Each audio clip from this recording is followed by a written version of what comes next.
Son of Porthos.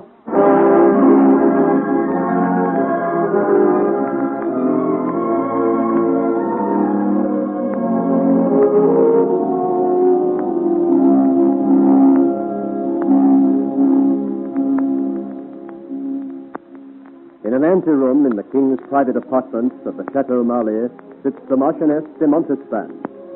The ravages of evil and superstitious fear which hid her beauty in the little cottage in the woods have gone, and she is calm, proud, lovely as ever. She sits erect and still in the high-backed chair, no slightest movement betraying either impatience or fear. Standing back against the window is the witch, La Botte, watching the Marchioness with sharp, cunning eyes and keeping up a monotonous whine of complaint in her old, cracked voice. I don't see why you've brought me here. Palaces are no place for old women like me. I'd have been happier to let you come alone. I am sure you would have. But I've paid a lot of money for your incantations and the cutthroats you've sent about my business. And haven't I done all you asked, lady? I have only your word for that. I intend keeping you by me. Are you afraid I'll spread the story of the great Marchioness, her legs are jelly with fear, running, screaming through the woods of Marly with her hair flying in the rain? Silence! No one would believe you. They mightn't believe, lady, but they'd listen all right. I was a fool ever to be mixed up with you and your crowd of criminals. But since I am, you'll stay with me until I know that you've carried out your promises. Until I have regained my power over the king. But why come here tonight? Is it wise, knowing all you know? Lady, I warned you the portents were not good. You advised me to act quickly, and that's what I am doing. I am gambling all on one last bold throw. If your power is as strong as you say, if you have not tried to make a fool of me, then my rival is dead and my way lies open before me. He will be glad of one he knows to comfort him in his sorrow. Somebody's coming. It will be Louis. His Majesty has never yet refused to see me. I knew he would come. Your Majesty, I have come... Francois, I bring you a message from the king, madame. You bring me a message from his Majesty? Since when have you been a royal messenger, Francois? Since but a moment ago, my lady. So, you have given up the position of governess for that of messenger. I should not have thought that was a step up on the social ladder you seem lately so eager to climb. Where are my children, Francois? My children whom you abducted? They are safe, madame. Indeed. Is it not a criminal offense, Francois, to snatch children away from their mother? Without doubt you have already told your story to His Majesty. What would you say when he hears my side of it? Oh, Francois, you should keep your fingers out of the affairs of state. You are too stupid to play games with politics. Lady, have a care. Silence. I have listened to you too long. I bring you this message from His Majesty, madame. Very well. Give it to me. What is this? Is this some kind of jest? My lands, my money, forfeit to the crown, my title's gone. What game is this you play, Francois? It is no game, madame. Of all people, you should recognize the king's signature. Expulsion from the court. Confined to the money. All I have worked for, all I planned. This is your doing, Francois. It is the king's will, madame. It is the finger of fate. Hold your tongue, you old crow. And you, Francois, you standing there quiet and sly, gloating over the misfortunes of one who was your friend. Gloating, laughing smugly at me. I do not laugh at you, madame, but I will pray for you. You've come a long way, Francois. What were you when I first picked you up from the gutter? The widow's Karen. The widow's Karen. You've not a groat to bless yourself. It's a long way from the widow's Karen to the Marchioness de Fougère. Or do you aspire to higher titles still? His Majesty has been pleased to grant me money to buy the Marquisate of Maintenon. So it is Madame de Maintenon now, is it? But how long can you hold such a position, Francoise? My little humble widow's cannon, will not your simple head grow dizzy with a height? Eh? Oh, you will fall, Francois, never fear. Brought down by your own ambitions and my curses. Yes, curses! But do you think I shall go quietly into oblivion without cursing the traitorous hand that set me there? Madam, you cannot curse the Queen of France. Queen of France? The future Queen of France, lady. Never. Is that the height of your ambition, then? I do not aspire to be anything but a loyal subject to my king. Yet she shall be queen, I tell you. I saw it in the crystal. It is that made me afraid. You will never hold his affection. Unto his very death.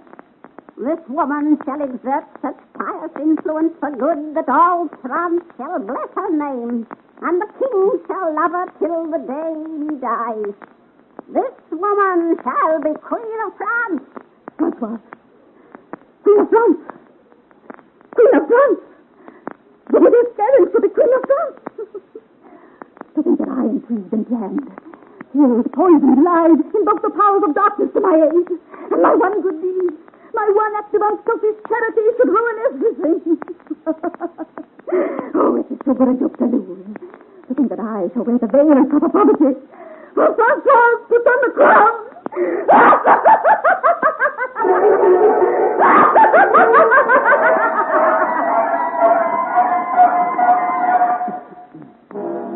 From Croisic in Brittany, a ship has set sail for Belle Isle and the port of Loch Maria.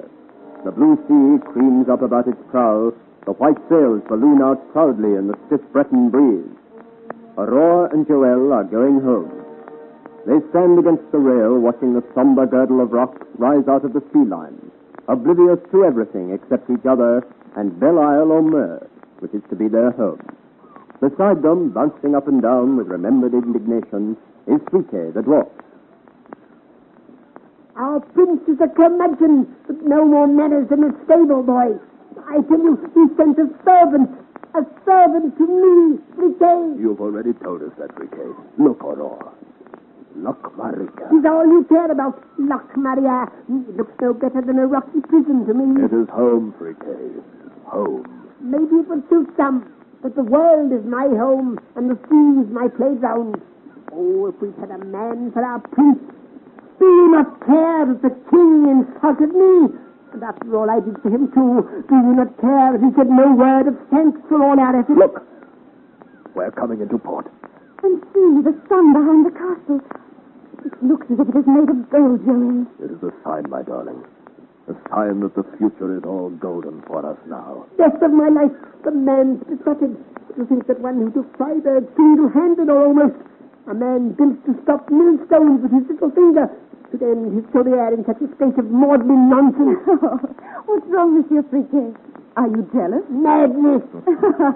Mad with jealousy, unrewarded by his king. Oh, what a mood to bring to Loch Maria. But you'll change your tune presently, I warrant. Wait until you really see the place. We'll be tying up at the quay in a moment. Then you shall see.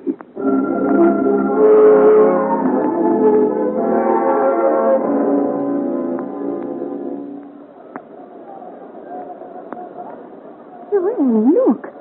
Aren't there a lot of people on the quay? Is that usual? Perhaps it is the villagers.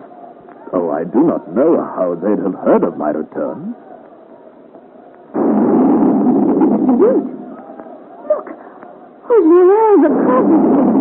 His Majesty and the Queen. I can see them. And Francois. Oh, Francois. The whole village has turned out. There is a band and flowers. This is a decently civilized country after all. Look how all the pretty girls perk up when they see us. Of course, it is in Paris. Look into the house.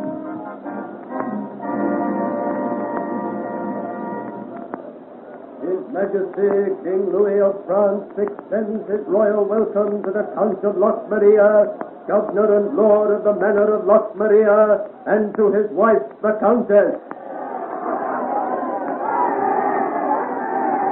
His Majesty welcomes also Admiral Friquet. That's me! Admiral Friquet, commander of the Algiers fleet.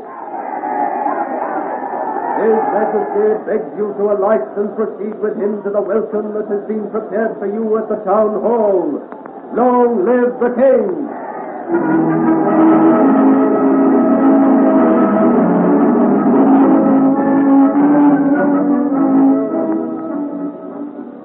Our prince is not a curmudgeon. Death to any who breathe such slander. And I am admiral of the fleet. Death of my life. I believe I've grown 2 inches since I heard the announcement. Admiral of the Algiers fleet. Count of Maria, if you could but drag your eyes from the Countess for just one moment, can I not tempt you to sail with me for further honor and glory? No, Friquet, this is my home. This is where I belong. This is the end of the journey for me and for my Aurora. I shall stay here, Friquet, at Maria, the home of my father. And of our children, Joel. The home of our children.